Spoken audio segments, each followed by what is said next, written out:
Hello and welcome to episode 13. I know that might be unlucky, but we don't see it that way. Of Oz Radio, this is the Master of Insanity, Loopy Legend, and his wonderful co-host. Hi, I'm Batman. No, seriously, I'm Dr. Wheatley. I think he's been playing too much Arkham City this week. Can you tell?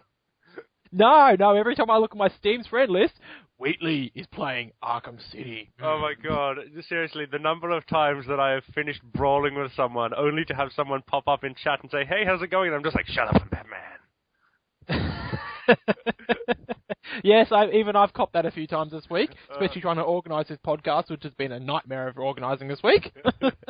Oh, classic. Good time. Hi, I'm Batman. So what are you going to do next time the Queen says hello to you? Hi, I'm Batman. How's it going? Yep, arrest him. He's a loony.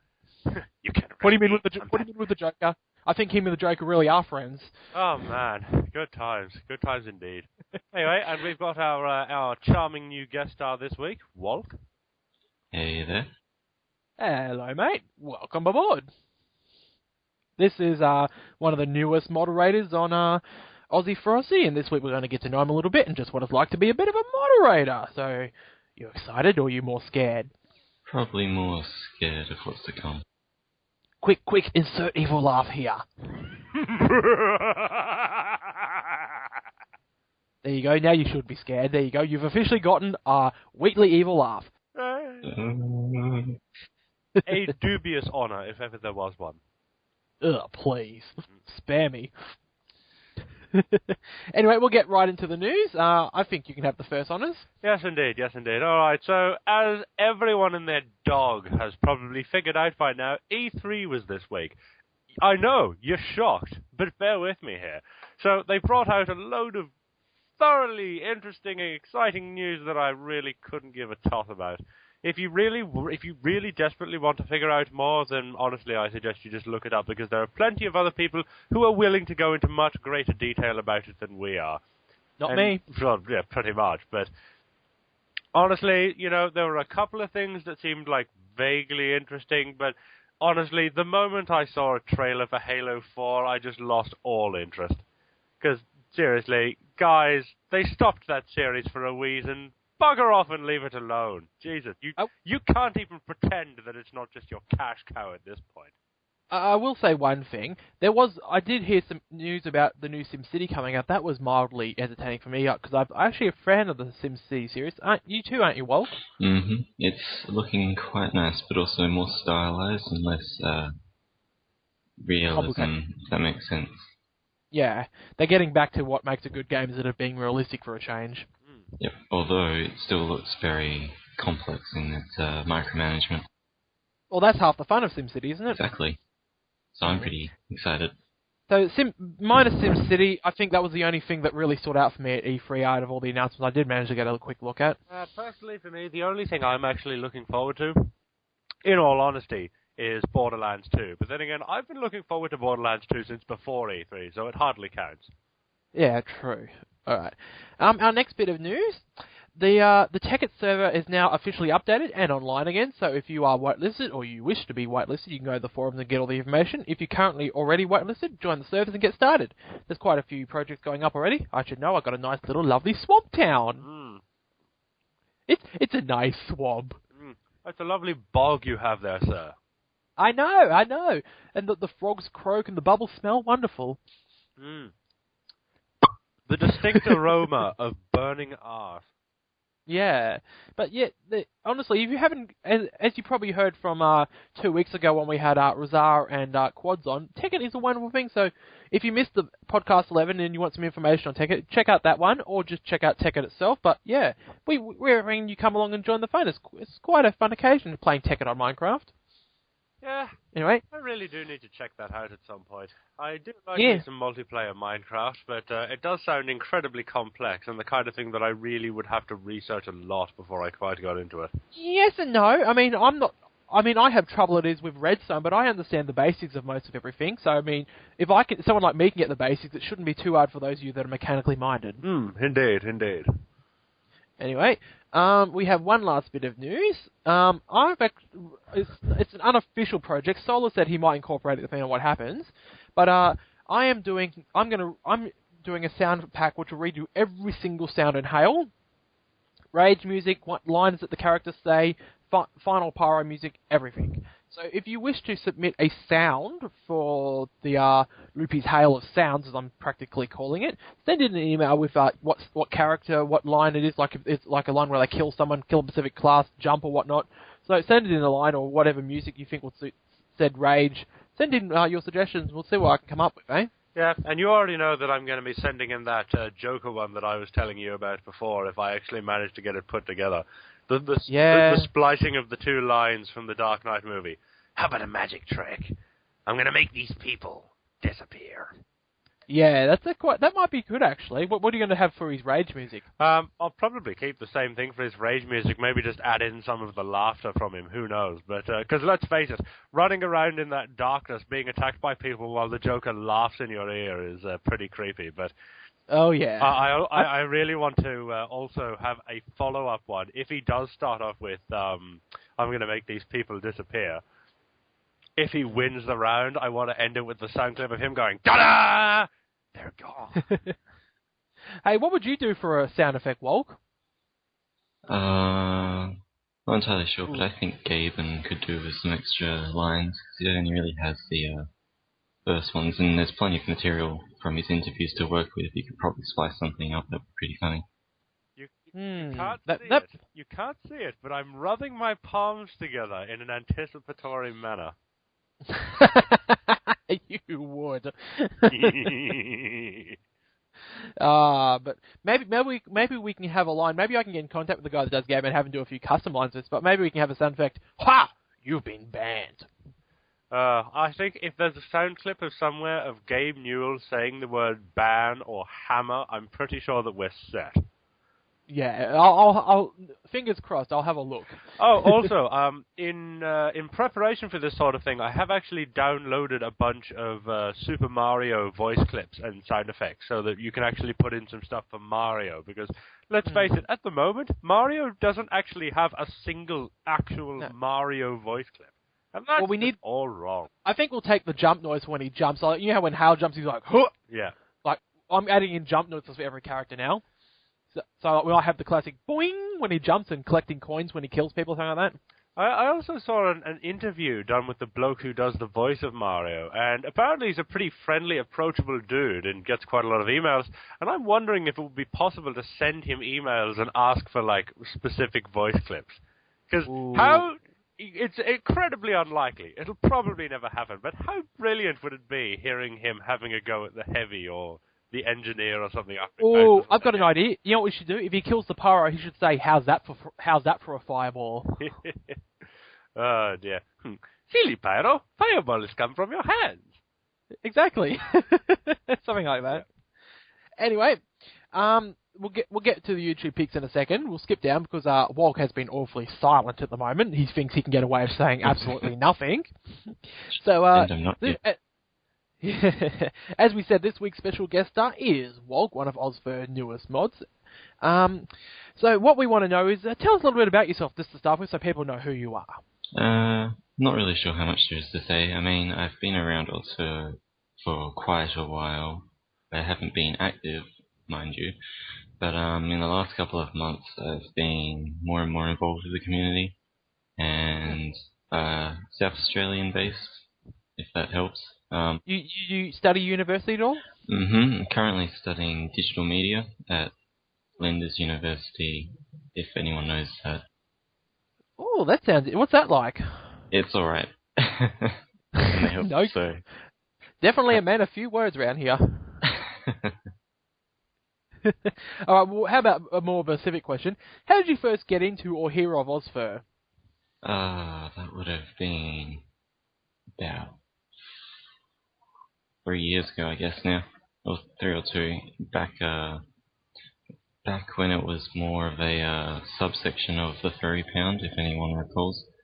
And my friend, who also enjoyed playing TF2 at the time, would let me know because he knew I was a furry, so he was like, hey, check out this kind of cool server, and there's furries there, and I was like, oh, other furries, I should go and investigate this. And so eventually just kind of stuck around there for a while, and then Leon did his own thing, and I followed Leon because he was probably the major Australian furry group at the time, I guess. Fair enough. Makes Fair sense. enough. This is from the Big Bad Wolf, anyway. Hardly. What, you don't do any of that huffing and puffing stuff, do you? No, I try not to. What do you, I do have to ask, and this also might involve so I do now. This is the main topic of this week, the new moderators and whatnot. So what's it like being a mod on the servers? It's different, slightly. I mean, you gotta keep in mind that you're no longer just the same as everyone else. You kind of have to act serious about issues rather than just letting them go by, because you actually can do something about them. I think that's the main reason Leon made me and Wheatley community content members instead of actual mods. Isn't that right? See, we don't do seriously good enough. Well, to be fair, I have been asked a couple of times in the past to be a moderator, but every time I have refused on the basis that I'm quite sure that I would go like actual Wheatley and go batshit insane. I've actually, just to clarify, I have been offered as well, but considering since I've been a mod on that many gaming communities, I'm just happy to be a member, and doing something like this podcast on the side is perfect for me. I'm sick of the responsibility of modding servers. I just want to enjoy a game. Oh, I don't mind the responsibility. It's when you get to that point when you realize that you're using the fact that you're obeying the rules as an excuse to hurt people you don't like. At that point, you realize you've probably gone a bit insane and should probably back off. Anyway, so just to clarify, what kind of extra jobs do you take on when you become a moderator on the servers? Because you're one of the TF2 mods, aren't you? Yeah, although since Minecraft is relatively small now, there's not really any moderators there. But I think I'm more of an all-round TF2 mod, so not any particular server. Kind of, I mean, sometimes I'll be on the US servers, sometimes I'll be on the Hail, just kind of looking out to see if there's any issues or something, heading down. So you're the kind of person that like deals with problems on the servers. If it's lagging, you might warn Leon, or if there's a problem player, you sort them out, something like that. Oh yeah, if there's technical issues, I'll give Leon like a buzz. I mean, usually I know a good reason for why things might be going wrong, and if it needs Leon's attention or not. But usually I'm just there to make sure things are going alright, not like any major drama, if that makes any sense. But yeah, just generally to keep the place a bit more enjoyable. Well, enjoyable indeed, and some of you guys out there might not know what it's like, but like when you're an actual mod on a server, you're there to serve the players there and to make sure they have a fun and enjoyable time, and you're there to sort of any problems that could arise between the players, basically. Yep. So, we'll be covering this a little bit in the weekly rant, but we'll get to that when we get to that section of the weekly rant. And just one last question: do you encounter any real problems doing your job as a mod? Usually no. I mean, it's only been a couple of weeks so far, but there has been a couple of cases where people have just, purposely gone and done the opposite to what I've suggested they don't do. Like, okay, I think I just used double negative there, but like if I suggest they stop something, they'll go and continuously do it and purposely do it, and it's just a big facepalm. Yeah, never a good idea, hey? I mean, normally if the mod says jump, you say how high. Yeah, it's within respect.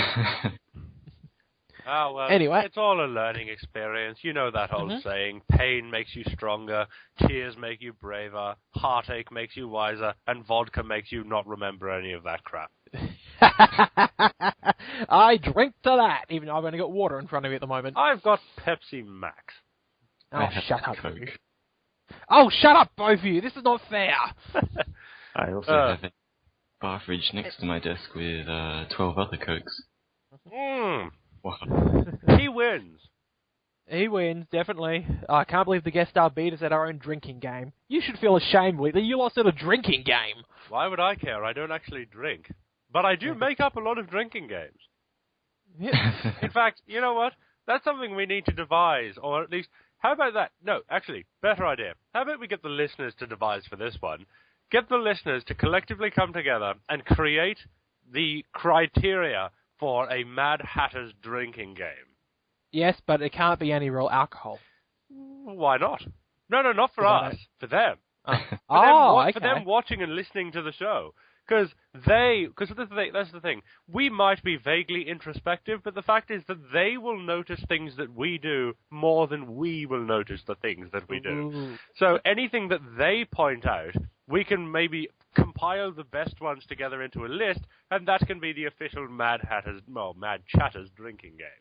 But don't the Mad Hatters or Mad Chatters in this case drink tea normally? Don't they have tea parties? Well, they can drink tea if they're non-alcoholic or if they're underage. There's no specification of what you have to drink, but, a drinking game doesn't specify that it has to be alcohol. Ooh, I'm going to throw in the first suggestion. How fast can you drink a 1 litre beverage through a Tim Tam? That's not part of a drinking game. Oh, I like the sound of that, drinking Milo through a Tim Tam. Yeah, but do you know what the concept of a drinking game is? Yeah, I know what the concept is, but I'm just throwing my alteration of a whacked version on it. Makes sense, I suppose. Well, I say it makes sense. It makes sense insofar as it doesn't make sense, in a way that makes sense. Did any of that make sense to you, Olg? We could have a drinking game where whenever Loopy says something that doesn't make sense, we take a drink. Although I think by the end, we might You'll probably wind up in casualty. I make more dollars and cents that way. Oh dear. Luffy's got an arrangement going with the local hospital. Every person who comes in so overdosing on alcohol that they need to stay overnight, he gets $1. Oh dear. Anyway, moving on to the YouTube picks. You have first dibs this week, Wheatley. Indeed. Area. So yeah, I've got my first little my first little linky poo this week for the YouTube video, and in all honesty, I was pretty chuffed about this when I first saw it. It's pretty recent in terms of things that have been made, but without going into too much detail, you've probably seen it already. But in the event that you haven't, let's say you've encountered a problem where, say, you've possibly nailed your hand to a birdhouse, or you've dropped your phone in the toilet, or you've encountered your clone from another dimension. Wait. I want to see if our guest star knows the answer to this one. Do you know the answer to this one, mate? Rub some bacon on it. Yes, you do. Wait, you just didn't click on the link to see it then, did you? Maybe. Cheater. Yeah, well, who cares? Yes, the point is, my video for the week is rub some bacon on it, which is just the most joyful, hilarious little video I have ever seen. And if any vegetarians out there get offended by it, for the love of God, grow a sense of humor. I'm not even kidding when I say that I know plenty of vegetarians, bless their hearts, who have no sense of humor about meat. It's amazing. It's a meat joke. Mm-hmm. It involves rubbing dead animal bits on things to solve their problems. You have to have a sense of humor. Oh, yeah. Especially if you watch this podcast, anyway. Mm-hmm. Anyway, mine's a little bit more scarier. Have you had a chance to see mine yet, Wheatley? I'm afraid I have not, but I can boot it up now. Probably showed you earlier in the week. It's the Equestria Girls song. Hang on, it's so loud. I've got it, seriously, I've got it turned right down to like one tiny bit, and... I'll put it to you this way. For those of you who know the song California Girls, the actual California Girls that sang that song, they came back at the end of season 1 and re-sung it in a form that bronies would enjoy. So they include boots on hooves and everything of this song. To be honest, I prefer this version than the California Girls version. I've had this song playing nearly 4 days straight now on my computer. Whenever I'm doing my work, that song's on. So I have a question now. Why is this supposed to be scary? Well, for those who aren't really bronies, I showed a few friends and they're like, Okay, so considering those who aren't bronies, it probably would be scary to them to see this kind of a song. Indeed, indeed. Well, speaking from the perspective of somebody who is well familiar with My Little Pony but is still not actually a brony, it's not that scary. Dude, seriously, I have seen Luna Game. I have seen Super Philly Adventures alternate ending. This is just a video of music playing. This is not scary. It's not bad. It's in a fun way, though, if you know what I mean. Yeah, like I say, it's not bad. It's just not scary. Ah. Your definition of scary is very different to mine. Yeah, probably. But that's a good thing. Two peas don't fit in the same pod in this show. Indeed, indeed. Maybe if someone had a fear of ponies or something. Let's put this to a vote. Let's ask Wolke which one of these two are his favourite video. Which one's your favourite, Wolke? I've seen Equestria Girls before, so I'm going to have to say Rocks and Bacon on it. That's it. You're never coming on the show again. Hooray! I love this guy.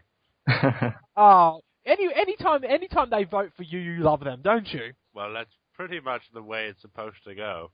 I swear, every time I get a guest star on the show, you somehow bribe them, because they always end up teaming up with you. Oh, I found out what it is. The person who is actually afraid of this video has equinophobia. That makes much more sense. Yeah. Although, what? That's actually a phobia? What? Guess what this is? Urethrophobia. Oh.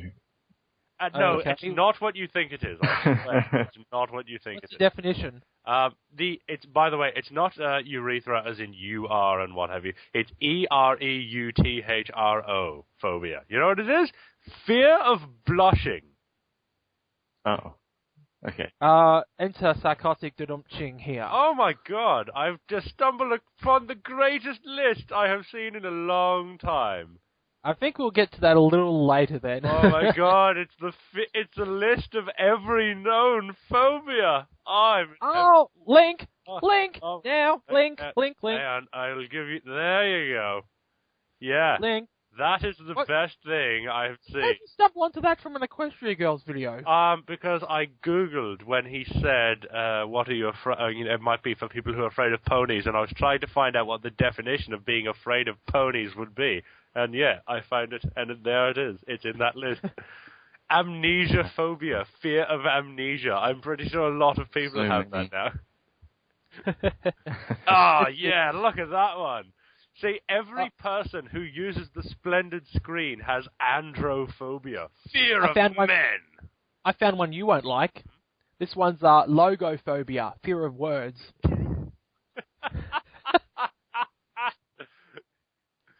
Something tells me you won't like that one too much, eh? Oh, there are some great ones here. Oh, I'm going to bookmark this list and check it out later. Phobia, fear of knees. Which I don't understand, because you have knees. Everyone has knees. I think this one takes the cake. You ready? This one is called cosmic phobia, fear of cosmic phenomenons. Oh dear. Anyway, we'll move right along. This week's Wheatley rant is brought to you by our newest mod, Wolke. Okay, not really. I just typed it up. I know. But those who are staff who have been staff anywhere can probably attest this. Let me have a little read of this. All right. This week's Wheatley rant is lack of respect for staff. Sometimes really gets on my nerves. I should know. I used to be a mod on a huge Minecraft server before I came to Ozfur. I always see the same thing, a lack of respect for staff. Even if the staff member in question is wrong, still show them some respect. You know, they're there, they're put in charge of the service because they're in a trusted position, right? And the process of solving whatever your problem will run over more smoothly, right? Otherwise, it'll end up being a shouting match, which you will get banned at the end because obviously they've got power and you don't. So it's no use starting a shouting match with anybody because it's only going to end up in you getting banned, probably permanently from whatever you're playing on, right? Let's see. Ozfur or not, it's always true. Any given staff member, or not both parties, are human beings. So act like it, right? You're not animals, right? It's not a shouting contest. It's not who can be most disrespectful. You're bloody human beings. Act like it, right? Now, and there's one more point. All right? I've seen a case where, don't get me wrong, the boot can be on the other shoe here, if you know what I mean. on the other foot, sorry, sometimes staff members can be wrong, you know? Sometimes you find those staff members who are, well, let's be frank, who are bitches, right? Or assholes, right? They're there to abuse their power and they enjoy it. Now, you won't find them often. 9 times out of 10, they're good, respectable staff members who have asked you to stop doing something that's against the rules or that's annoying all the other players, right? So golden rule. If a staff member asks you to do something, or if you wish to bring up a point with a staff member, have a little respect. And I bet all of you can attest to this in one way or another. True? Honestly, this is just a good piece of advice for the world in general. Have respect for your fellow man. And this doesn't even just apply on Team Fortress 2. And exactly. In fact, other things like that. You know, speaking to a moderator is the same thing as speaking to a boss or a higher up at work, or indeed a police officer. You wouldn't go up to a police officer in real life and say, "Hey man, fuck you, your head is stupid." No. Oh, actually, some people do that, and they get arrested for it. Yeah, exactly. You can't do bad things to moderators and expect to get away with it scot-free and then complain about it afterwards. If you go off to a cop and you trip him over and steal his hat, and then you get thrown in jail, you have lost the right to complain. You really have. You need to just show a little common respect. Basic rule of thumb. And I know a lot of people will probably ignore this anyway because there are a lot of shitheads out of the world. But the fact is, don't do anything to other people that you wouldn't want to have them do to you. Because you know what? It sucks. It really sucks. Speaking from personal experience, I got bullied a lot when I was younger. And I can attest to that. And I don't bully people now. Like, if I do, it's completely by accident, or it's quite possibly a misunderstanding, and I usually make amends, like, immediately after I figure it out. But as a conscious decision, I never go out of my way to try and bring hurt upon another person. I'll fight back if somebody attacks me, but I'll never instigate any kind of, fight or intent to cause emotional abuse, because it sucks. It's not fun, and attacking anybody, whether they be a moderator or what have you, is just, in general, a really poorly bad thing to do. That it is indeed. And the thing is, some people will probably not worry about it too much, because they'll think, it's just the internet, who cares? Guess what? The people you're talking to on the internet aren't just usernames. They are people too. Behind that monitor, behind that screen, they're an actual person. Sure, some of them are probably in the same boat, and they probably won't care any more than you do about slinging those random insults around. But not everyone is that emotionally mature or indeed stable to be able to take that kind of stuff on the chin. The thing is, often people will complain about young kids playing Team Fortress 2 or their tiny, whiny voices or what have you. It's just, it happens quite a lot. Guess what? There's a lot of young kids out there. They're probably not past the age point yet where they can differentiate between a little bit of light hazing and all-out bullying.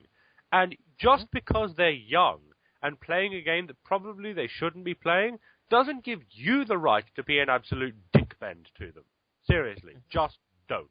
If the kid's being obnoxious and annoying and slinging around insults himself, sure, you might have some vague excuse for acting the way you do, but you're the bigger man than this.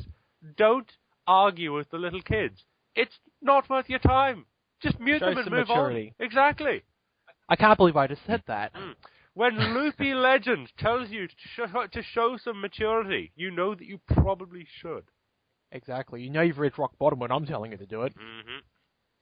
But Walt, you said you had a bit of a story that happened just a few days ago, didn't you? Well, actually, now I'm thinking of something that Wheatley's brought up. It's I've seen it a couple of times on the server. Like a kid will join and he'll use his mic, and he's obviously not hit puberty yet, so his voice is rather high, and people will instantly start lashing out or abusing him just because he's young.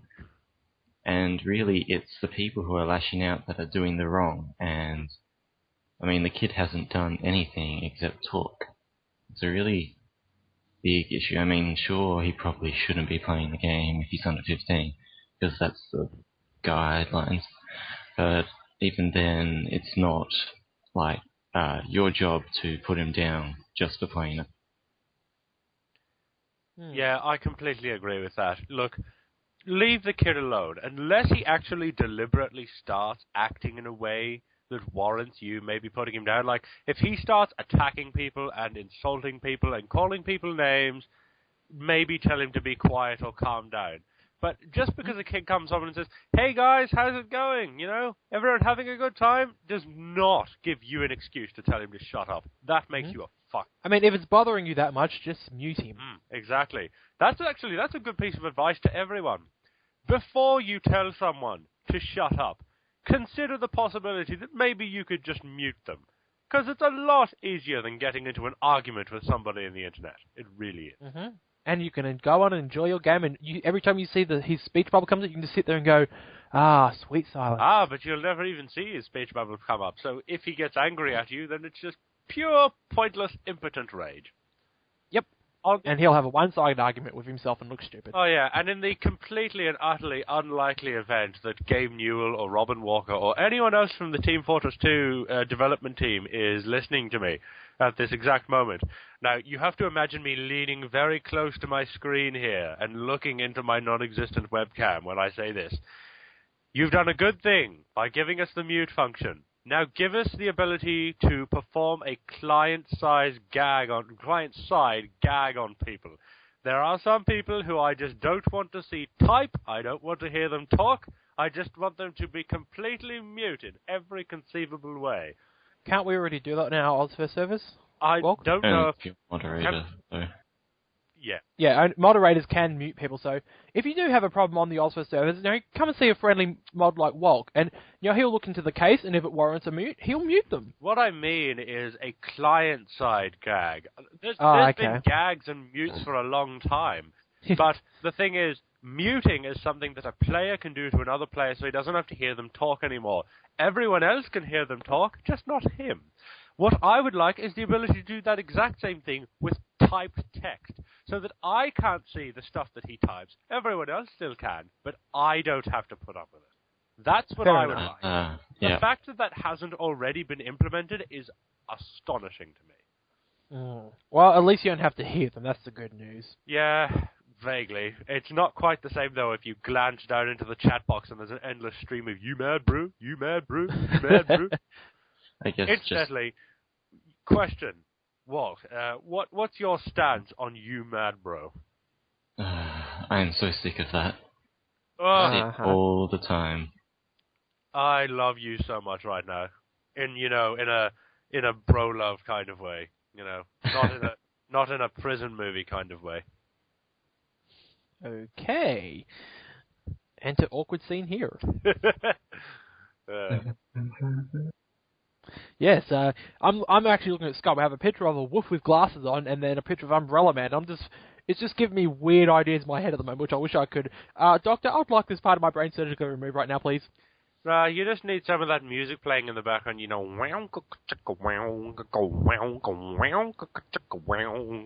think I'm at the complete opposite thing at the moment, thank you. Brain bleach! Anyway, we'll move right on. This week's Inside Game. I thought I would have a go at it this week, since Wheatley's done it for almost the last 3 weeks in a row. No, because last week I did The Binding of Isaac, and the week before that you did Tekkit, and then the week before that I did The Walking Dead. We've been taking it in turns very well, thank you. Technically, Tekkit was Rosarin Quads. I had nothing to do with that, really. But it was your decision. Yeah, alright, fair enough. But at least this week we're having a trip down memory lane. Quick memory lane music. I'll quite happily sit back and let you take care of this one. In fact, hang on, let me just double check something. Hang on. What? I'm just checking. Here we go. I've got some music for you to play. Hey, tell me if you can hear this coming through the microphone. Hang on. Oh, did you load up that music, did you? Yeah. I'll take it off.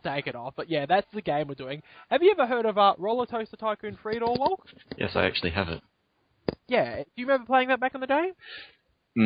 Although I mainly played the second one, and when I got the third one, I wasn't as interested as I thought I would be. Yeah, actually, that's the same thing for me, but we're just covering the Roller Coaster Tycoon series as a whole here at the moment, so for those of you who haven't got out and played the game, I recommend going to the game store. It's probably one of those $10 games now. which is probably pretty handy. And it's a good game to kill a lazy weekend with, really. And basically, the whole theme of the game is you build a theme park, you make money, and you have to run a successful theme park. Now, there's more to it than that. Obviously, each ride has its own mechanics. So, like, certain rides you can just plonk down, and it's like a 3x3 square. You put an entrance and an exit, and you put some queuing path, and you wait, and you set the price, the time, blah blah blah, and a few other features depending on different rides have different things. So, if you have a 3D movie simulator, you can pick how intense it is, because people will come in and they literally the mechanics are quite deep when you get into it. So the people come in, and some people won't go on your ride because it's too thrilling or too dangerous for them, you know? There's nausea levels depending on, like, especially for roller coasters, because you can actually customize roller coasters. You can put in every bend, loop, and slope you want, technically. And you can have underground stuff, you can put in shops, you can have, like, souvenir stores, you can have hot dog stands. So it's a pretty complex package when you come down to it. It's one of those simulated games where it's actually fun to do it. And depending on how you play, you can just plonk everything down in a glorious mess, or you can there's actually scenery as well, so you can actually make it look the part too. And once you learn down and get into the nitty-gritty of it, it actually is quite a fun game to play. You get to build a theme park, and then at the end of it, when you just make sure you save your game before this, then you can launch people off roller coasters and actually watch them die. And then this big news report comes up that people died in your theme park. And then no one goes to it. Yeah, well, that's what you said again. Do that. But what's one of your fondest memories of that game, Wolke? Oh, this was a long time ago, I guess now, wasn't it? Mainly with the second one, and I was young and stuff like that, so I don't remember too much. But just the satisfying feeling of having like a ton of people going in and out of your theme park and having everything work well. I think the best theme park I ever made was in number 2, like whatever the expansion pack for 2 was called. I can't remember off the top of my head, right? Yeah. And what I had, I themed up a whole area in a jungle. I had a few rivers going through it, and then what I had is inside the jungle there were little islands like inside the trees, right? And every little island had a bunch of rides in it, and there was train networks and monorails and canoe rides and like connecting all the towns together. There was like transport rides going throughout the jungle, and every time you got to one of the hubs, there was a few rides and a few stalls there, kind of thing. It was nicely well themed, and I actually took the liberty of customizing every single shop, ride, and I even customized the toilets as well. I called this one the Gorilla Outhouse, and then I called this other one, Cheetah Spots. Don't ask why, but I think I even charged 10 cents to go to the toilet. You can actually charge people to go to your toilets. I charged 10 cents to go to the toilets. I made a bucket load off that. Because I put it right next to a roller coaster that was a big nausea thing, and they always like going to the toilets to throw up. So, hey, would you actually try this game, Wheatley? Do you reckon it sounds like your kind of game? It sounds fairly interesting, but honestly, world creation, that kind of stuff, has never been that terribly interesting to me. I don't know. I probably wouldn't. But, you know, if it was, like, presented to me... Actually, no, allow me to rephrase this. If somebody bought it for me, I'd probably give it a shot, because I'll never say no to a free game. But if I would not go out of my way to pay for it myself. Just because, I don't know, theme park construction, yeah, sounds entertaining, but ultimately it's still pretty, you know... You're not into that kind of stuff. You're not into world-building games, are you? Like SimCity, Roller Coaster Tycoon, or the things like that. I liked The Sims initially, you know. No, not The Sims, SimCity. I didn't say The Sims. Yes, but it's made by the same people. Let's face it, it's both basically the same thing. Just in not really. Just in a different kind of stylistic thing. Sims is all about the management of well-being of a single group of people, whereas SimCity is about the management of well-being of a group of the entire city. Or alternatively, you just create the biggest city you can possibly have, and then you turn on natural disasters and throw down a tornado in the middle of it. Oh, that's always fun, but I prefer a big hulking robot. Yeah, the giant alien robot is fun, but, you know. True. that is true in some regards, isn't it? Anyway, so if you're into the world building kind of games, I recommend going down to your local game store. I'm not sure if it's on Steam or not, I haven't checked, but go down to your local game store. It's probably like on the $10 shelf, and give it a go if you have a weekend to kill. It's a game if you're into world building. If you're into those kind of games, it's one I recommend. So that's why I chose it for this week's Inside Gaming.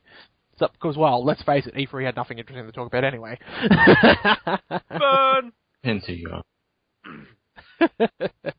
Anyway, moving right along, we do have one last bit of news. Next week's guest star. Before I forget. What? Next week's guest star? Oh, right. Sorry, I didn't hear what you said there. I kind of spazzed out for a moment.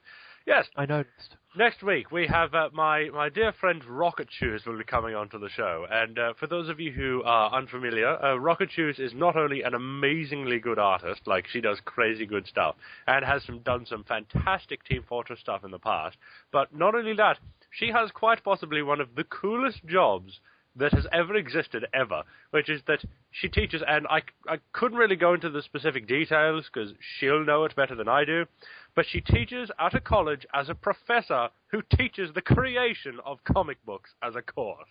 That is what she does, and that is how, and yes, it is exactly as awesome as it sounds. Ooh. And we're going to be having her on next week, and she is a brilliant person. Oh, I can't wait for this. We're finally getting a girl on the show for a change, eh? I love that's your first reaction. Well, I'm just thinking, every guest star we've had so far has been, I'm like, yeah, this might be a nice change. Well, we could get a girl on if you invited one on. Hey, I have. They're all shy. Mm-hmm. Trust me, I've asked nearly 10 of them so far, and they're all shy. Mm. I mean, it was hard enough to get Wolke on the show, wasn't it? Yeah, I was about to say, I'm pretty shy too. I don't know how you managed to get me on. Not them. I think the fact that Razar's already been on kind of helped a bit. Yeah, probably. He's not that scary here, is it? I just have this mental image of Loopy showing up outside Wolke's place, holding this enormous cake, just going, please. How'd you know I done that? Did you know the cake was shaped like a wolf? Ah, yes, and now I've just flashed back to one of my favourite Addams Family gags. Where they're at yeah, exactly, the thing with Lurch, where they're at Uncle Fester's box night, and he goes, and bring out the surprise! And they're all standing there, and then they open up the top of the cake, and all the smoke comes out, and Gomez just goes, oh dear, that poor girl. Lurch, did you put her in there before you baked?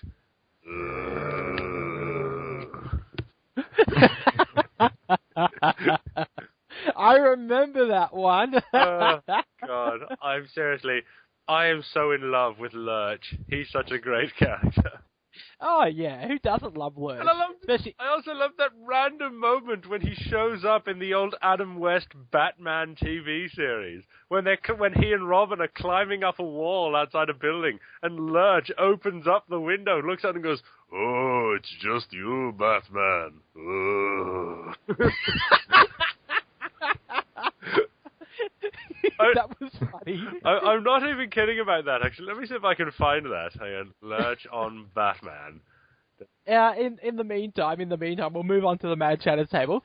We've got more of a light-hearted topic this week. We're going to go into TF2 again, because, well, let's face it, we all love TF2 around here, don't we? Yeah, pretty much. Mm-hmm. And we do have someone new on the show, so what do you reckon? Favourite class in regards to Hale or favourite class in general? What do you reckon?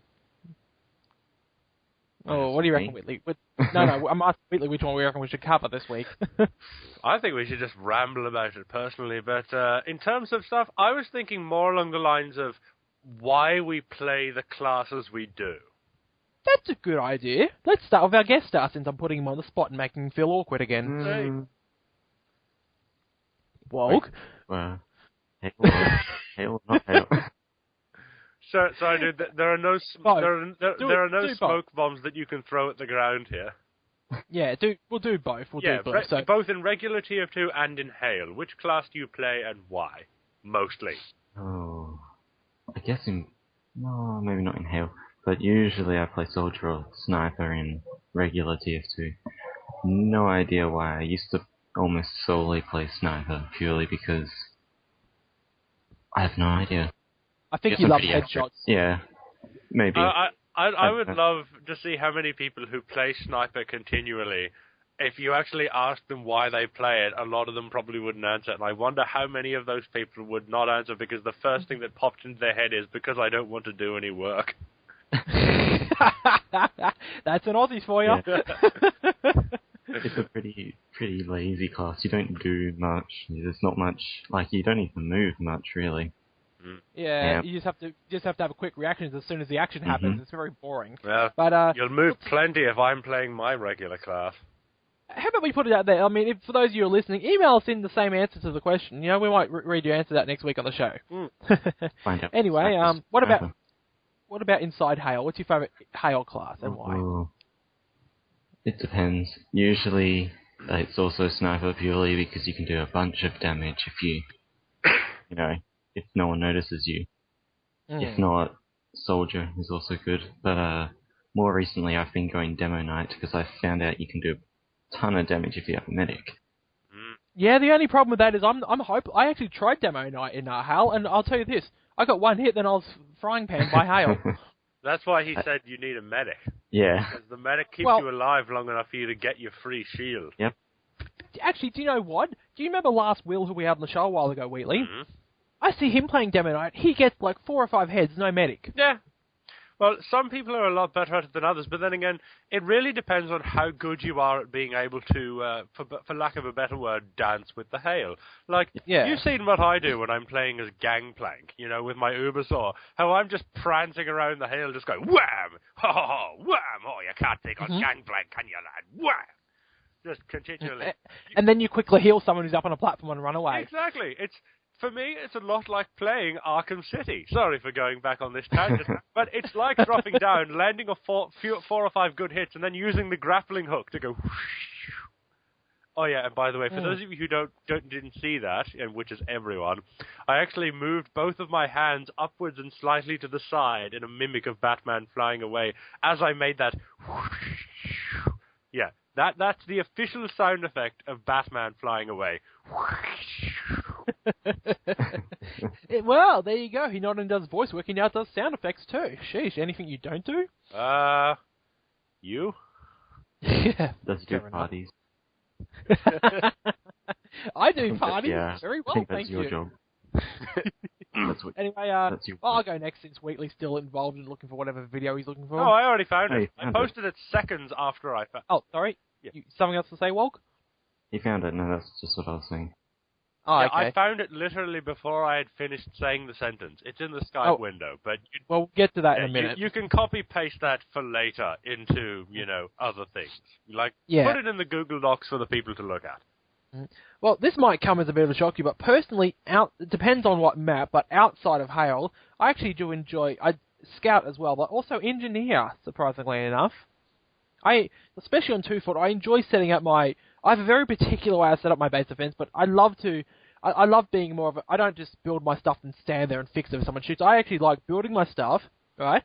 Making sure it's all set up, and then if it's damaged, I go back in here. But if my stuff's sitting and I've got nothing to do, I'll take my shotgun, and I enjoy going downstairs and getting support kills.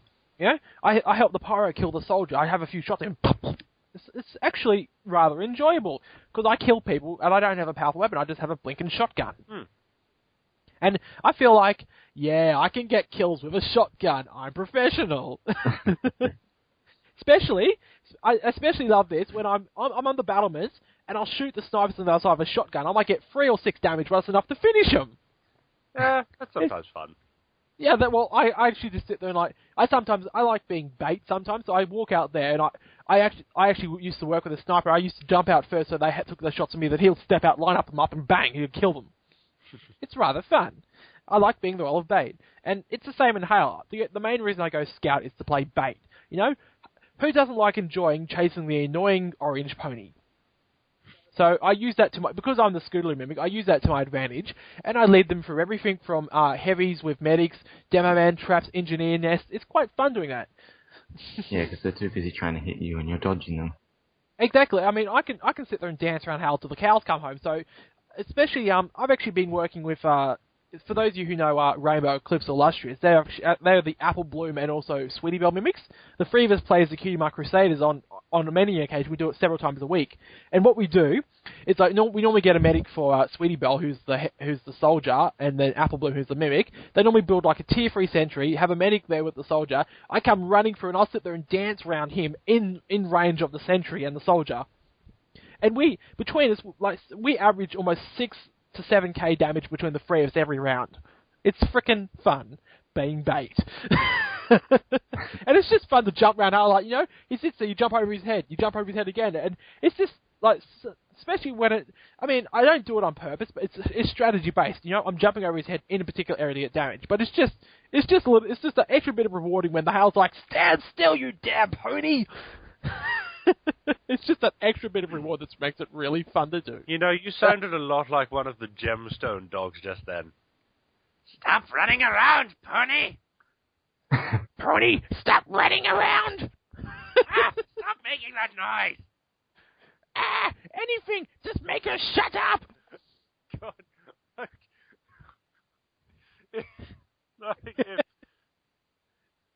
Oh dear, I would love for a sparkling version of one of your bosses, one of the loopy bosses, to elicit a sound effect from one of the random players.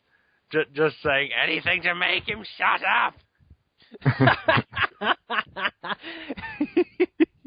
I might incorporate that, actually, because Soli did offer me to have a few custom Scootaloo sound effects when I'm playing Scootaloo as a mimic. Oh dear, good times, good. Wheatley? Indeed. Well, it should come as a surprise to absolutely nobody that in regular Team Fortress 2, my favorite class to play is the Spy. And the thing is, I've always loved stealth games, or the stealth sections in other games, provided they're done well. Some games just completely balk up stealth. No wonder you fell in love with Batman. Oh man, it's brilliant. And not just because in the Batman game, if you balk up the stealth too badly, you can still beat the ever-loving hell out of everyone in the room. It's just way more satisfying to chase them all down. Although, there are some sections where if you balk up the stealth, you really can have your ass handed to you by some of the people in that room. Like, you know, if everyone's armed with friggin' machine guns and mines. But, in all honesty, I just really enjoy playing as the Spy, just because, one, sneaking around is a lot of good fun, and you always feel that delightful little sense of satisfaction when you've outsmarted somebody by, you know, tricking them or walking away or what have you, jumping over their head and all that other kind. I don't go in for all that stare-stabbing nonsense. I mean, sure, it's good to actually stare-stab someone to death, and you're like, yeah, check that out. I outmaneuvered your ass. Look at me, I'm like a scout. Oh, God, what have I become? No, the reality is, I believe that if you kill someone from behind and they had no idea you were there, you have done your job as a spy. You are a good spy. If you kill a lot of people who know you are there, and you're still murdering them, that makes you a good player, but it doesn't make you a good spy.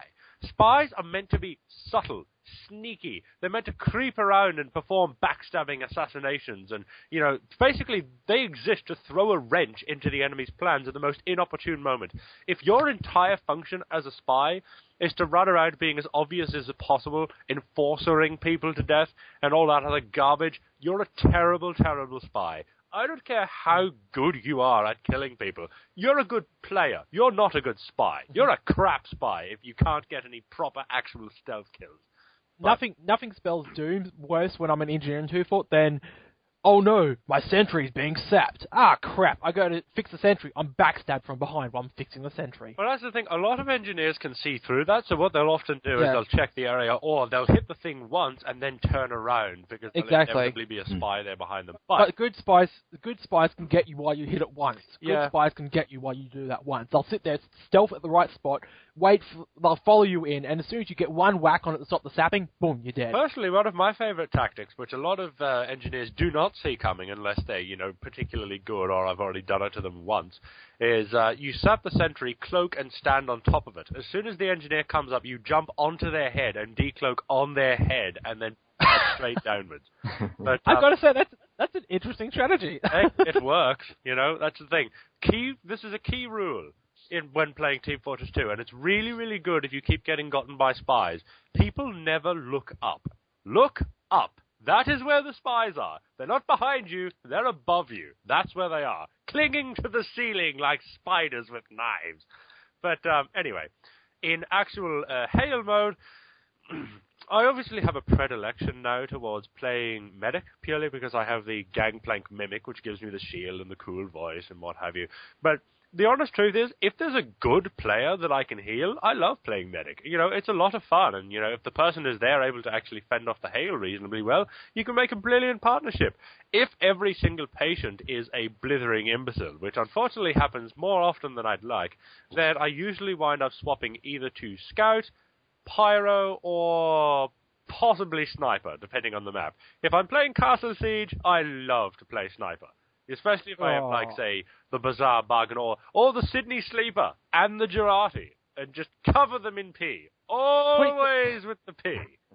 Please tell me you're not the kind of person who hides right up the back on that very back lane, like right above where you spawn on Castle Siege. No. For starters, every Hale already knows to go there. It's like, I've seen plenty of Hales who just immediately wait. They wait 20 seconds after the round starts, and then they just jump there and start murdering the snipers, because that's where they'll all pile up. And if you're going to go where everyone is expecting you to be, then you're not being a good sniper. It's just my personal belief there. On the other hand, I refuse, no matter what game mode I'm playing in, I refuse to let anyone have a go at me if I'm playing sniper for my choice of weapons. Let's face it, if I'm playing Scout or Sniper, I'm already embarrassing and failure enough as it is by choosing that class. But, and here's the thing, if you're playing as a Sniper, you have a legitimate excuse to kill everyone in whatever way you want. And it doesn't make you a more honorable or manlier person, but the fact is this. The Sniper's motto is, be polite, be efficient, have a plan to kill everyone you meet. If you're one of those jerk faces who has a go at somebody because they body shot people more often than not, where in that list of 3 things did he say, be polite, be efficient, shoot people in the head only to kill them, and anywhere else is off limits? No, sir. Have a plan to kill everyone you meet. If your plan involves puncturing their lungs and watching them bleed to death while coughing up their own blood, then yes. Guess what? He's dead either way. It doesn't matter how you kill them so long as they're dead. And then you piss on them. Yeah. Well, my personal sniper motto is, professionals have standards. Be polite. Be efficient. Piss in a jar and throw it at people.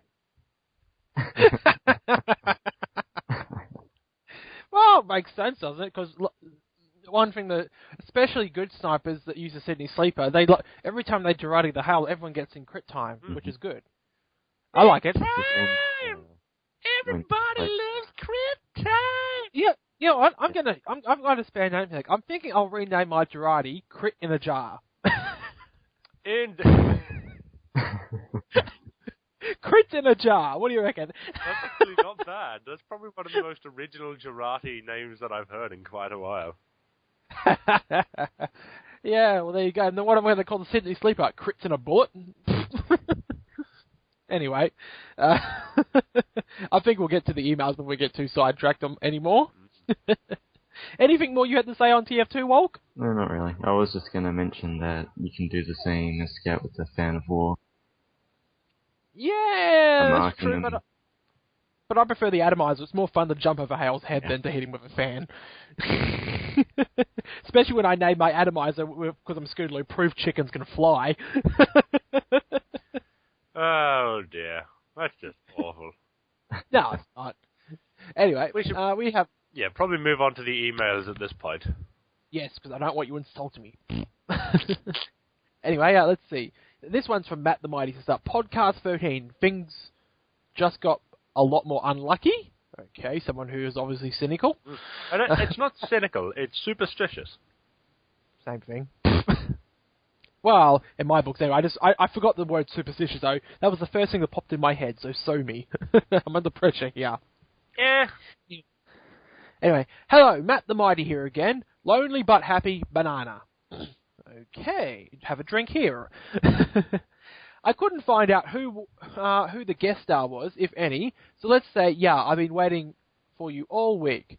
Well, the live episode was last week, and actually, just to clarify, there will be a link in the description to where the live episode was, so if you missed episode 12, which was live, there'll be a link in the description, you can go check it out for yourself. It was quite a fun one doing that live, wasn't it? Mm. Anyway, he says, talk topic about E3 questions. Most unlucky... Now, he has a few questions here. He says, talk topic, yeah, so that was his talk topic. So we did cover E3 a little bit this week, so there you go. Yeah, we covered it insofar as we mentioned that it existed. Exactly! That's good enough, isn't it? Yeah. It's really, it is deliciously ironic that we, two avid gamers, really don't really care that much about E3. Ah, piss. Mm-hmm. Anyway, moving on. He's got your most unluckiest moment here. Haven't we already done this one before? Possibly, but I believe that his questions are probably aimed at the guest star. Yeah, the guest star. So, Wolke, what's your most unluckiest moment? Oh, I have no idea. This isn't the same as embarrassing moment, because whenever people ask embarrassing moment, you've always got those. But unluckiest moment is like, how many times have I been unlucky? But I can't really pick anything, because I don't stand out. Who'd you get paired with in a college course? Actually, in my college course, it's paired with really good people. It's great. Yeah, there you go. There you go, the luckiest guy alive. Luckily unlucky. Oh, well, we'll skip on to the next one then. He's got ever stepped on a crack that broke your mother's back? What the heck questions are these? I know what that reference is. Do you know what that reference is? Nope. It's an old nursery, well, not so much nursery rhyme as it is just an old thing that people used to say when they're younger. Don't step on a crack or you'll fall and break your back. Which is a game that a lot of kids used to play when walking down the sidewalk, and there's a lot of cracks in it. You were never allowed to step on the cracks, otherwise you would be stricken with bad luck. Oh, fair enough. In fact, all of these questions are based around the theme of bad luck, because it's episode 13. Well, I think we'll just skip questions here and move on to what he says next. Oh dear, sorry. I'm having a Riddler moment here. Well, I'm seeing this pattern here because I've just spent the last 48 hours solving endless friggin' Riddler things. What's the pattern? 1, 2, 3, 4, 4, 4. No. It's not the pattern. It's the fact that everything is related to bad luck. All right, and he says Wheatley's favourite My Little Pony episode. He's going to go on a limb here. He says, he reckons your favourite episode, It's About Time. I don't even remember which one that is. I can't remember off the top of my head either. I'm checking it up. Oh, it's the one where Twilight Sparkle goes back in time. Oh, yeah. And thinks that the end of the world is coming nigh. No, the fact that I didn't even remember what that one was called, no. Yeah. That is not my favourite episode, but anyway, yes, it's fairly entertaining. Anyway, Matt the Mighty, your loyal podcast listener. Now, I know who the next one's from, so I thought I'd save this one for you since you enjoy putting sound effects on his emails all the time. Ah, yes. Death. Right. Good times. Also, you never did actually explain the code that was going on last week. Although this one, considering it's pretty the first line at least is pretty obviously spelled backwards, that's not so bad. But anyway. Let's say, to my faithful dear friends, Loopy faithful and Wheatley, servants, as well as a very special welcome to Wolke.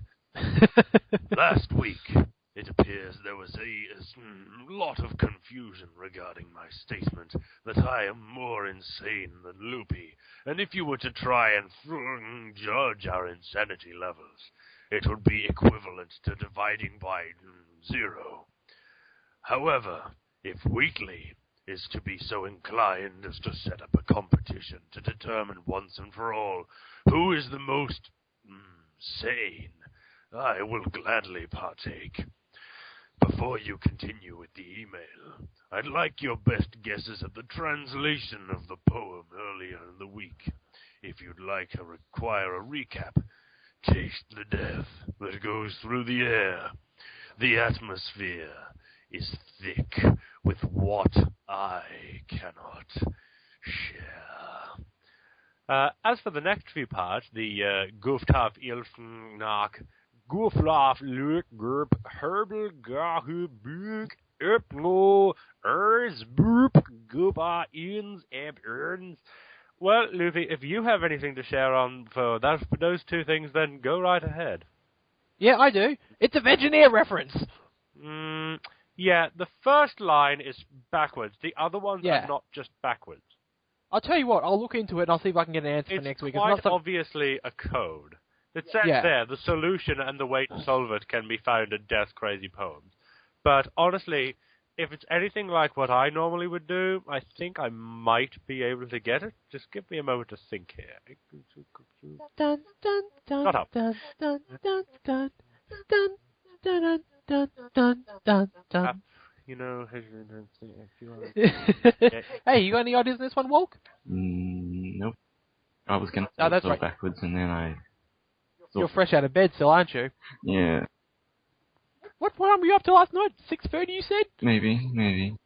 What in tarnation were you doing up so late? Anyway, I'll figure it out later. But apparently just this guy solved it first. Fantabulous. So, this week, instead of me rambling to you, I'll just lay out these questions. Wolke, how old are you? 18? Why is a duck? Because one of its legs is both the same. If a question is really two questions, where one of those questions is someone asking the question if they can ask a question, does that render their question redundant? Yes. Very good. All right. Clever. Loopy. Quack, quack. Quack, quack, quack. Okay. Also, you said you wanted a hard question, so here goes. Wolke will have the answer, and he will only answer yes or no questions at my request. I wish I would have read this before I started, so I would have had a head start in this, but anyway. Every day, a gentleman who lives on the 28th floor, being the top floor of his apartment building, walks to work. He leaves the place, gets the lift down to the ground floor, and leaves. On the way home from work, he takes the elevator to the 14th floor. You don't even need to finish. I've heard Takes this riddle the before. stairs of the rest of the way. It should be noted that if the day was forecast to rain, or if there was another person in the lift with him, he will take the lift to the 28th floor. Why does he not take the lift every day? He's too short to reach the button. That was too I've heard easy. that one before. That's actually I have brilliant. this. Pardon? It is good. It's a good riddle, but I've heard it before. Sorry, Def. So, like, it is a good riddle, but it's just unfortunate for you that I've heard this one before, or a similar version of it, anyway. Mm-hmm. I'll tell you what, if there's one riddle that I absolutely hate, and anyone who has played Arkham Asylum or Arkham City will know exactly what I'm talking about here, it's this one. A puzzle has many sides, but only some of them are visible. Ah, no. I hate that riddle. It appears too many times, and it's so boring. Uh-huh. Anyway, so let's see here. Wheatley. Sudden voice change here. Wheatley, why are you so awesome? If your awesomeness level were to increase, would you go to Super Saiyan awesome, or is there a cap to your awesomeness?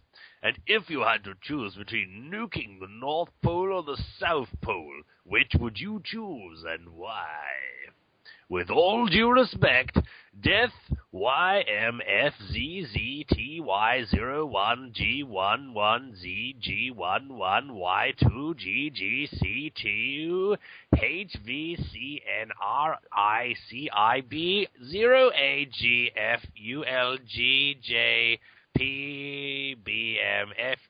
HVCNRICIB0AGFULGJPBMFEYEK equals DEATH space NEEDS space A space LIVE green squiggly.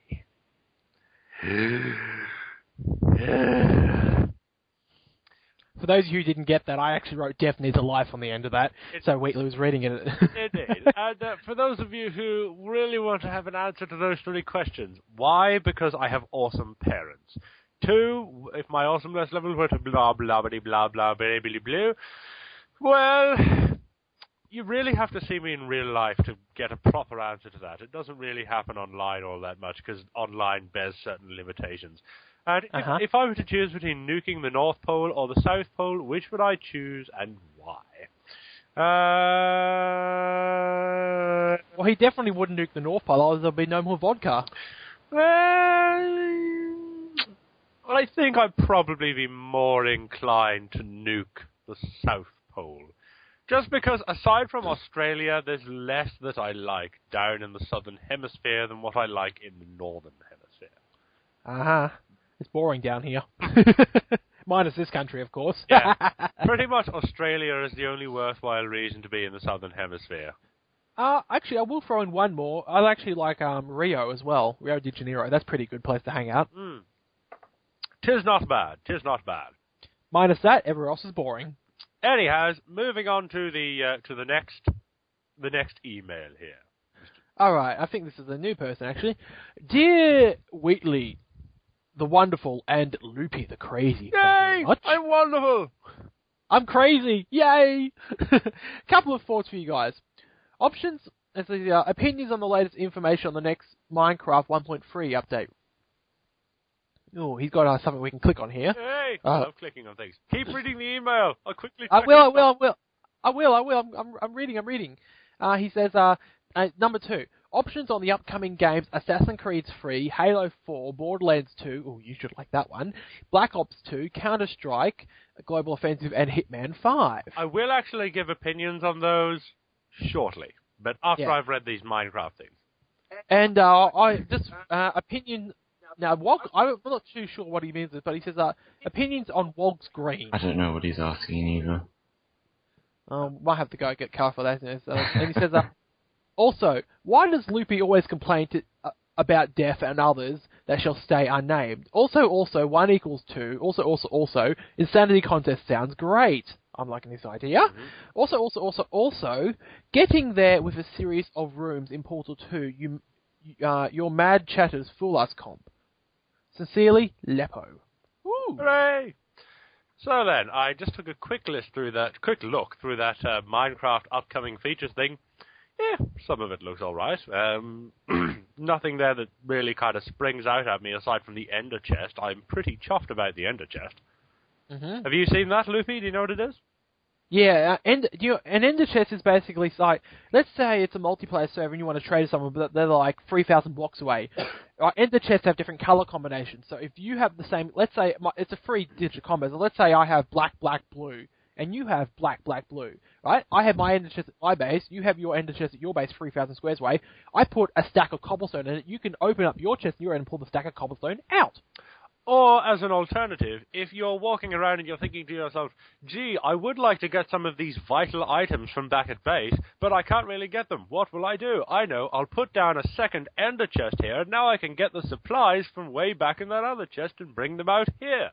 Exactly, so it's like a trade chest and or something convenient for mining. It's handy. Basically, it's the Minecraft equivalent of a TARDIS, except without the absolutely gorgeous Amy Pond coming out of it. Ah, but I like the old British phone box appeal. Well, I'm sure that somebody out there will reskin the Ender Chest so that it looks like a miniature phone box. Oh, but now that you've mentioned they have to now, don't they? Yeah, pretty much. It's basically the rules of existence. It seems like they're starting to incorporate stuff out of Tekkit and Technique into the actual game itself. Because look, they got like added emerald ore, block of emerald. You know what I mean? Sandstone stairs. Oh, sandstone stairs! About time. I've been waiting for that. Oh, that'll be... Oh, as a builder and a creative person, sandstone stairs is something I've been hanging out for, actually. But like, they've been adding in new features from mods and stuff. I mean, I think the potions was added in from a mod as well. Also, from what I've heard, they've also done the wood... No, that was 1.25. They've done the planks, different kind of planks, wasn't it? Yeah. Mm-hmm. But yeah, so there's the Ender Chest probably being the biggest feature. And the other thing that I've noticed they've done, this wasn't a 1.13, but there's probably a 1.25, actual mobs are now intelligent. You can't sit there on one side of an arena and watch them fall down to their death. They'll actually walk over the bridge, around, and come and get you now. Hooray! Intelligence! Yeah, because like the old way to kill mobs was you walk over a bridge, you quickly step on the other side and watch them fall off the cliff as they walk a straight line to you. Mm-hmm. This time they walk a straight line that actually doesn't involve falling to their death. Mm-hmm. So if you walk over the bridge, they'll follow you over the bridge. On the other hand, you can still just like punch them once and they'll go flying off at an angle. Oh yeah, but at least they're not so stupid anymore. I mean, like you sit there and you say, oh, you want to kill me, you have to come off the cliff and die first. Oh no, I'll just stay up here. You just can't. You have to figure out how to come up the cliff now. With killing me, I'll just stay here and wait. Incidentally, you know what they need to replace if they do an alternate skin for the Ender chest as a TARDIS, you know what they need to make the opening and closing sound effects for it? Do do do. No. Oh, that one. That is awesome. I love that sound. Oh, it's a beautiful thing. What you do is you get that sound effect. You go to the house of somebody who's a huge Doctor Who fan and put a radio outside their window and get it to play at like 4 o'clock in the morning just to mess with their head. Actually, I done something similar to a person once as a prank. It wasn't Doctor Who. Let's just say they were they were a huge Star Wars fan, right? So what I done is it was their particular day in question. It was their birthday, so I actually waited till 3 o'clock in the morning. I put a radio outside of his thing, and then I had like a lightsaber duel going on. So it had like you the lightsaber sound. I actually got that, and I'm sitting here. I push play, and it's like down, down, down. You know how the lightsabers connect when they hit each other? Yeah. It's like down, down, down. And someone using the force to push someone, and he actually came running out. He thought someone was having a lightsaber battle. Oh God! He actually came out in his pajamas because he thought, what the heck this is a Star Wars lightsaber fight. He thought it was a real fight for half a minute. Man, that's just cruel. I know. I probably would have done something less exciting but more subtly cruel, like maybe hiding a radio somewhere in his room that would start playing the Darth Vader breathing effect. So you're sitting there in your room and all you can hear is. Yeah, I can understand, but I actually had to go at one of my friends once. It was nothing related to him, but it was just I put a little radio in the bin in his office, and like he was like real serious. He had to really get this done, and I had to do it because I had to lighten him up, but he'd been so serious and so stressed about this thing for weeks and weeks and weeks. So midway through him doing his work day, this happened in the bin. It's wabbit season. It's duck season. It's wabbit season. It's duck season. It's wabbit season. It's duck season. It's duck season. Fire! And I actually made the bin rattle a bit because I had like a rattle attached to the radio. The bin fell over. That is quite good. But you know what? Again, this is just. It's nice seeing the different things that we would have done, because if it had been me, I would have stuck a radio somewhere in his office, maybe in one of his desks or one of his drawers or behind the computer or something. And you know what I would have it playing? Oh, this.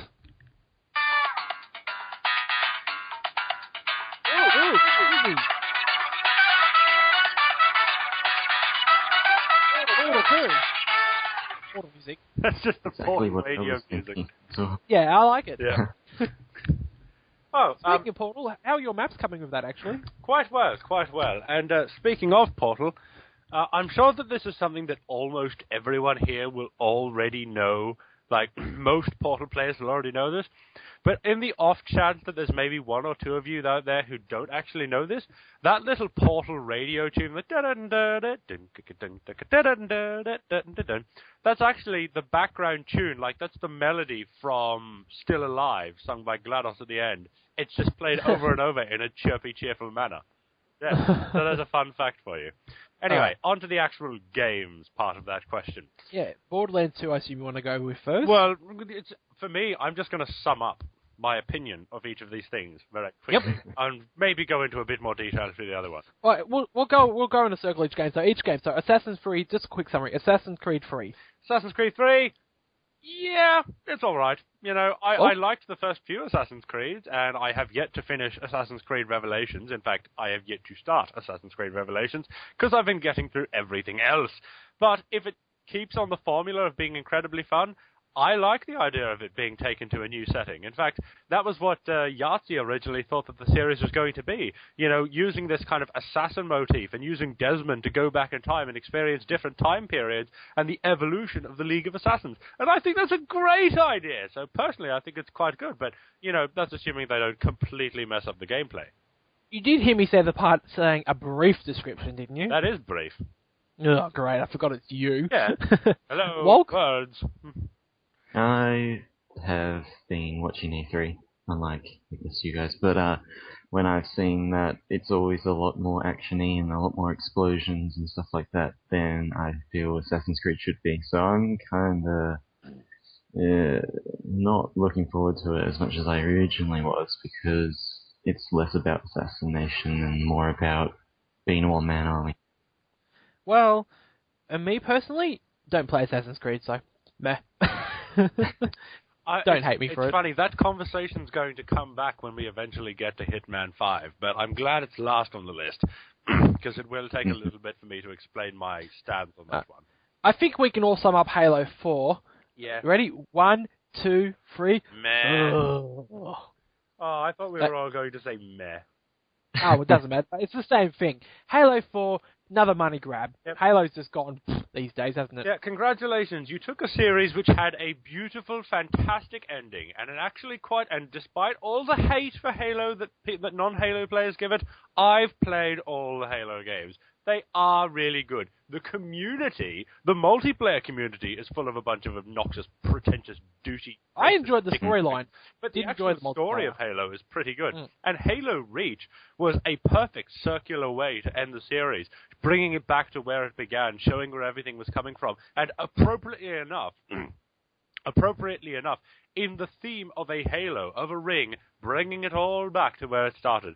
That was absolutely excellent. And now what have you done? Let's move this on. Let's go off into the future and bring back Master Chief and do all the things that nobody gives a living toss about. Because let's face it, nobody cares about the story anymore at this point. All they're going to be interested in is the multiplayer any good? Because that's all anyone ever talks about. Alright, well, let's get moving on. We're up to an hour and 20 minutes, so let's see if we can wrap this up quickly. Borderlands 2, a brief description. Hooray! There you go, that was about as brief as you get. Borderlands 2, Wolke? Not phased. I never played Borderlands 1, but I'm itching to give this one a go. It looks interesting, I will be honest. Now, another money grabber, Black Ops 2. I don't really know if I'd call it a money grabber, because they're all pretty much just boring anyway. Well, you know, it's the same thing, you know? Even in the I've even gotten bored of the single player. I mean, multiplayer sucks with all the stupid things you can do with kill counts, but, you know, the single player, you know, go here, shoot this, rescue this person, or escort them. It's no real story. It's just like, oh, great, it's another war. You're another one or two random people in this war.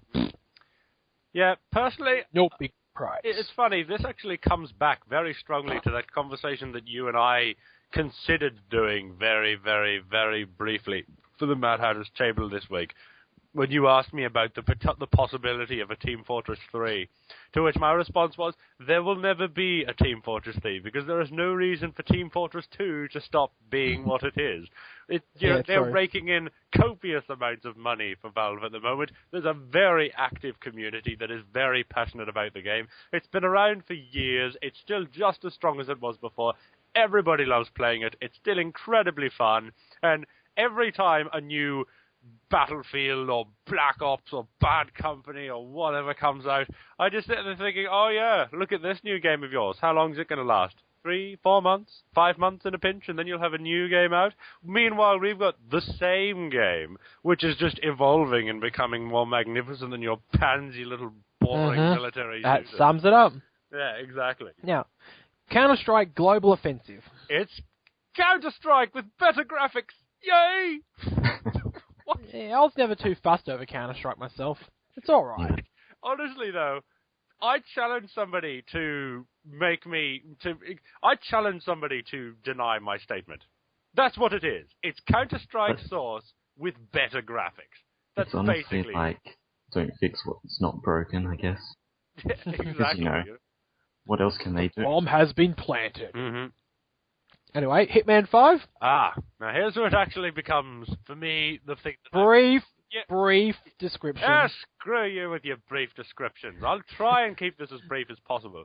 In terms of the actual Hitman 5 game, I'm looking forward to it, because Hitman games are invariably always fun. And so long as they keep to the most important formula in the Hitman game, which is that there should be a way to complete every mission without raising an alarm or going into a killing spree or what have you. So long as you can complete every mission and be a perfect Hitman, if there's that possibility, then it will be a good game. Because a lot of people got very worried with that recent trailer that came out, the one which I mentioned last week, because it involved a big gun-shooty action sequence where he's fighting sexy nuns. And I was amazed by some of the outcry from that. Because a lot of people are talking about, it's violence against women. It's this bald man killing a bunch of scantily dressed women and it's sexist. And I'm like, yeah. Let's see here. You are probably looking at this from the wrong perspective. Because, see, for me, feel free to disagree. Everyone has their own opinion. My opinion is that I, being an equal rights kind of person who doesn't judge someone by their gender or their skin color or what have you, me being somebody who looks at people and sees people, I looked at these women and I didn't see, ooh, sexy nun, or ooh, this is pandering to young boys. I thought, ooh, here's a bunch of assassins whose theme it is to dress up like nuns as infiltration. Here's the thing. You can say, it's violence against women. These women shot a rocket launcher at this man. They all had guns. They are trained, hardened killers. The thing now, that's my kind of woman. Exactly. They tried to murder this man. He was fighting back in self-defense. Yes, he kicked all their asses because he is Agent 47. It's not, he's a man, they're women. Obviously, this is a sexist and horrible. Agent 47 has killed many, many men. He has killed more men than he has killed women. If these bitches want to show up and start shooting at my bald friend, I hope he kills all of them and breaks their knees. Not because I hate women, but because you don't mess with 47. Put it this way. If that trailer had featured a bunch of lumberjacks showing up with machine guns and attacking him, nobody would have batted an eye beyond the fact that it was action shoot a bit. It's because they were women that they kicked up a fuss, when there is no reason for it, because you shouldn't judge them as women. You should judge them as assassins, which is what they are in the context of that video. Go fuck yourself, you politically incorrect wankers. I can relate to that. And that's my opinion. I can write down another topic, but we'll save that for another time. And let's see. That's all the games he's got covered there. Do you have an opinion on Hitman 5, Walt? No, I haven't really been paying attention to it. I mean, I don't think it's my kind of game. I've been looking at other ones. I've actually never played the Hitman series. Is it really sneaky tactical kind of thing? Yeah, it's properly sneaky. Like, it's probably one of the best stealth games I have ever played. And there's actually multiple ways you can complete each mission in a stealthy manner. But not just that, it also has a really gripping, really good story for each of the games. I think... I better give that a try then. Yeah. Sounds like a game I'd enjoy. I think Blood Money is probably the best game of the series, but I also give full credit for the way that Hitman Contracts was laid out, where the game actually jumps back and forth between various locations because all the missions are being replayed inside 47's own head because he's suffering from heavy blood loss and he's trying to inject himself with painkillers. And to get over the pain of what he's experiencing, he's actually kind of going into these mental flashbacks of contracts he's completed in the last kind of recent history, leading up to the moment which has caused him to be so badly injured in this one. And the last email we have, just a quick one. This is from Daco Gob. Oi! He says that, do you have any future ideas for Hales that might be coming on the servers? Daco Gob. Daco Gob. Yeah. That's an interesting name. He's very clearly an orc enthusiast. Yeah, I think so. Well, hang on. Does that mean he hopes Frawl gets on? Personally, I just hope that he's not friends with what's the name of Oh no! What's his name? Who? I'm forgetting his name. The orc from Dawn of War. Don't know. Never played Dawn of War. Oh, it's good. He's a really good war boss. Oh, what's his name? Well. That orc. Okay, you thing while I Google. All right. Wolke, any idea in future Hales that you might like to see implemented? I don't have any idea of future health that would be coming to the servers. Like, Or anything you'd like to see? personally, I'd like to see an alt to Gaben, because I don't think he has one, does he? No. An alt to Gaben, because Gaben's not played. So what's your idea for an alt? The big bad wolf? No. By the way, it was Gorguts! Gorguts! Okay, I'm good. Dum-ching. Oh, dear. I think we're having more drinks for you this week than me of not making sense. Yeah. So, yeah, the future hails.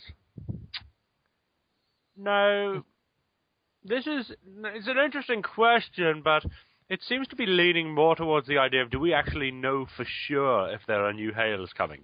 Yeah. No, I don't, but out of curiosity... Yeah, let's twist this to the idea of ideas for future hails that could potentially be included. Mm-hmm. That would be cool. Now then, Personally? Yeah? Gabe Newell having an alt on that topic of conversation. Mm-hmm. Who is a character who is known well for being slow or laggy? Ooh. Or an infamous lagging moment? The tortoise from The Tortoise and the Hare. Bit tricky to put together. Ooh. Yeah, for know. the record, if somebody sends an email in suggesting Tank from My Little Pony, I'm going to punch you in the kidneys. I was just thinking that. Oh. No, but how about Lurch? What? Lurch. Lurch, actually. He'll make a perfect game. He sit there and instead of the game song, you'll just sit there and goes... he makes the Lurch sound effect, but also then like plays piano in the background. And his and his passive ability, apart from the normal thing, his other passive ability would be to make everything be seen through a black and white filter.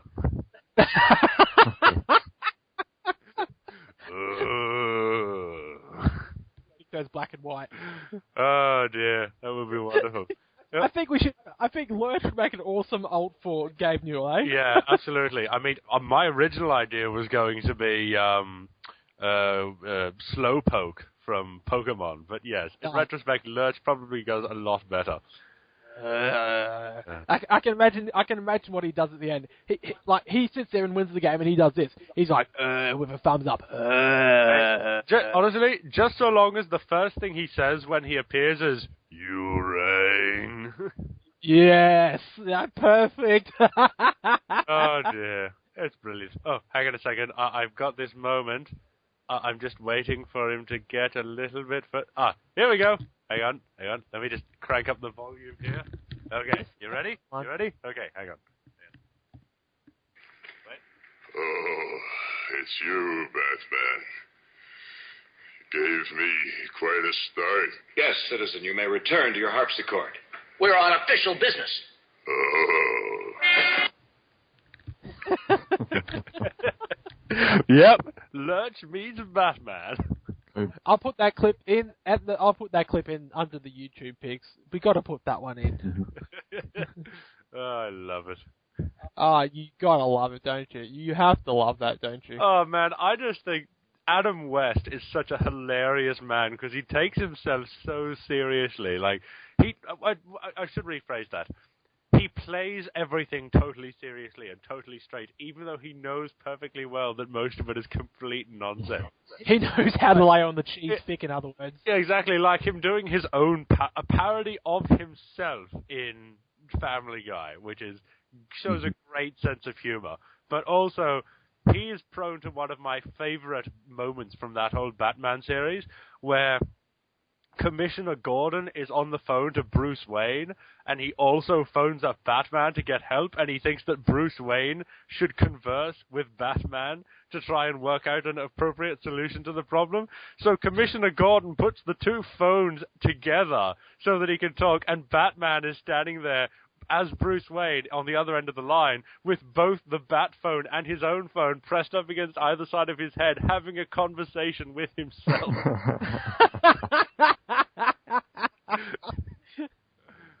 That is awesome. Oh, it's so good. You wouldn't get away with that kind of stuff these days. No, when done right, you could. There's still good comedy out there these days, Yeah, isn't what there? I mean is you wouldn't be able to get away with that in a Batman episode. No, because Batman's too serious these days, isn't it? Yeah, in the words of Superman from the How It Should Have Ended series, when he's talking to the new Batman, "Stop talking. It's my turn now. Well, it is about wait, is that your new stage voice? Yeah. What about it? What, are you gargling marbles or something? I can barely understand you." Yeah, it's about the size of it. Anyway. Good times. If you don't forget, if you have something to say, you email us in a comment or your latest thoughts. And yeah, I think that just about wraps up this week's episode of The Last Email. You got any last thoughts, Mr. Wolke? No, not in particular. There you go. Oh. Truly a man of few words. I have one last thing. I've been waiting to the end for this one. This is going to be my last thing. I'll see you all later, ladies and gentlemen. But here's one last one for you. Arachibutyophobia. Fear of peanut butter sticking to the roof of the mouth.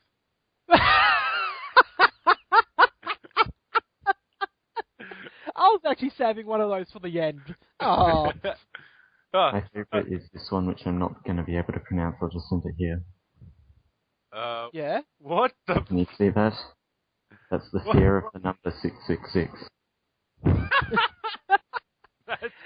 Would you like to attempt reading it? Hexacosio hexacontas hexphobia. And just another one, just to have a go at Wheatley. You'll love this one. Is it Anglophobia? No, it's scriptophobia. Yeah. Fear of writing in public. Writing in public? That's weird. Fear of writing in public. Scriptophobia. I thought you were going to go with Anglophobia, based on the fact that I'm called Wheatley, which is fear of England or the English culture. No, I think that one sounds more funnier though. Fear of writing in public. Come on. Yeah. Oh, good times. What else have we got here? No, there's the obvious ones: dentophobia, fear of dent. Oh, here's one. I think this one applies to a lot of people that don't write a lot anyway. This one's sesquipiodelphobia, fear of long words. Oh, word. The delicious irony in that statement. Oh, yeah. Okay, and no, here'll be my last two ones. Here'll be my last two ones here. Doxophobia, fear of expressing opinions or of receiving praise, which I guarantee neither of us has. But here, probably the least subtle phobia of all time, Dutch phobia, fear of the Dutch. Oh, there's heaps of those. There's like fear of the Chinese here, fear of the Germans. I got all these ones here. I can see them all here. Yeah. I would be. I'll be very interesting of the people who have gymnophobia. You know what gymnophobia is? Fear of nudity. Well, that could. I'd hate to see themselves in the shower then. And I will say this one just for last good measure, right? This one had to be done by the Worms team that made the Worms game, so thank you, Team 7, for this one. Oh. Yeah, it's a scoliphobia, fear of worms. I do love worms. Seriously, is it Team 7 or Team 17? I think it's 17. Yeah, Team 17, I freaking love you people. Oh, yeah. Seriously, I'm bumping my chest and then thrusting two fingers out in front of me like the demo man, saying, "You guys are my bros. Well done." Awesome game that was back in the day. Anyway, I think we'll wrap that up. Any last words, Wolke, at all? Or are you still a man of few words? Still a man of few words. You have it here, first and gentlemen, a man of few words. Thank you for coming on our show and being an extra special shy guest star, Wolke.